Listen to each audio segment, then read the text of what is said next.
La parole à présent pour les socialistes et apparentés à Pierre Priptich.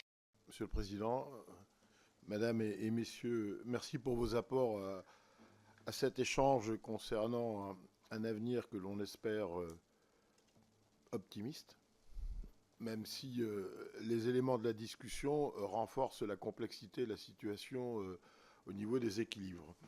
Vous avez à plusieurs reprises mentionné des éléments, gouvernement sous contrainte, donner des gages, historique, inédit pour des djihadistes de reconnaître le changement de piste, de chemin, avec une mise à distance du passé.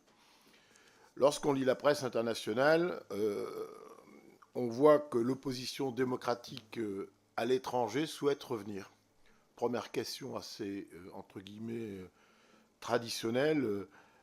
Quelle est l'ouverture d'esprit en fait du gouvernement provisoire en place vis-à-vis de ces oppositions démocratiques qui souhaitent revenir, puisque dans les propos est revenu souvent cette formulation « les Syriens reviennent ».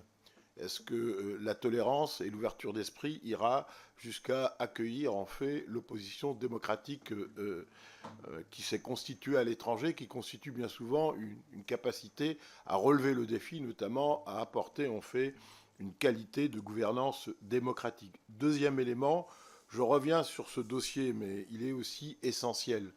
On a tous appris ici l'histoire du traité de Sèvres du 10 août 1920 avec cet espoir fou, notamment de la création la promesse d'un Kurdistan avec des régions à majorité kurde sous la détermination d'un référendum. Mais le traité de Lausanne de 1923 a douché entre guillemets les espoirs et a plongé notamment en fait celles et ceux qui espéraient une nation, un pays à majorité kurde, dans le désespoir et avec les conflits qui s'ensuivent.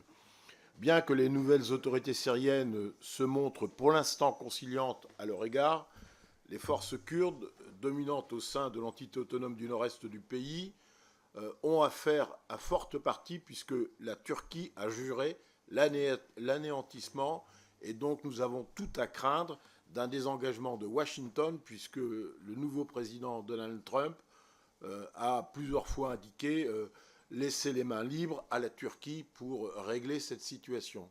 Quelle est à votre avis cette capacité, même si la question a plusieurs fois est revenue dans le débat, mais cette capacité aux nouvelles autorités à essayer de prendre en compte la diversité des minorités, sachant que 87%, vous l'avez rappelé, d'un point de vue religieux et de la population est musulmane et qu'il y a nécessairement des minorités alaouites et ismaéliennes.